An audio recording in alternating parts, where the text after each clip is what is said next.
আসসালামু আলাইকুম গাইস, সবাই কেমন আছেন? আশা করি সবাই অনেক ভালো আছেন। আলহামদুলিল্লাহ আমি অনেক ভালো আছি।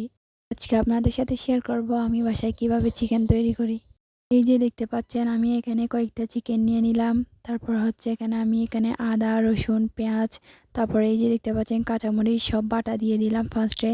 তারপর এখানে আমি মরিচের গুঁড়া দিয়ে দিচ্ছি, কারণ হচ্ছে আমার কাছে এটা দিলে একটু বেশি ভালো লাগে আর কালারটা অনেক সুন্দর আসে। এই যে দেখতে পাচ্ছেন আমি এখানে ৩ টেবিল চামচ গুঁড়া মরিচ দিয়ে দিলাম। তারপর হচ্ছে আমি এখানে লবণ দিয়ে দিলাম ২ টেবিল চামচ। এই যে দেখতে পাচ্ছেন। তারপর এখানে আমি দিয়ে দিলাম ১ টেবিল চামচ হলুদ। হলুদ আরও সুন্দর কালার নিয়ে আসবে। তারপর এই যে দেখতে পাচ্ছেন আমি এখানে দিয়ে দিলাম ১ চামচ মসলা। তারপর দিয়ে দিব যে আমি একটা ম্যাজিক মসলা, আর ম্যাজিক মশলার স্বাদটা অনেক বেশি ভালো লাগে আমার কাছে। এই যে দেখতে পাচ্ছেন আমি এখানে আরেকটা ডিম দিয়ে দিচ্ছি। ডিম দিলে চিকেনটা একটু ক্রিস্পি হয়।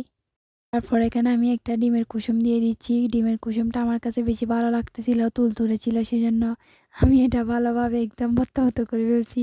এই যে দেখতে পাচ্ছেন আমি এখানে সবগুলা ভালোভাবে একদম সুন্দরভাবে মিক্স করে নিচ্ছি, যাতে একদম মশলাগুলো একদম ভিতরে ঢুকে একদম বেশি বেশি মজা হয়। সেজন্য আর ফার্স্ট টাইম আমি চিকেন করতেছি, আর মজা না হলে বা কেন হবে, অবশ্যই আমার চিকেন মজা হবে। এই যে দেখতে পাচ্ছেন আমি এখন ভালোভাবে এগুলাকে একদম ভর্তা ভর্তা করে ফেলতেছি, মানে এগুলাকে ভালোভাবে মাখিয়ে নিচ্ছি।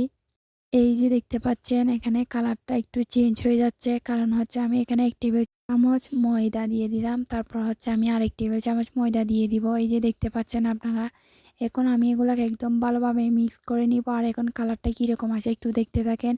এই যে একদম আমি এগুলা সব ভালোভাবে মাখিয়ে নিচ্ছি। একটু এখন কালারটা একটু চেঞ্জ হয়ে গেছে, আমার কাছে ভালো লাগতেছিল। টাটা, বাই বাই আজকের মতো।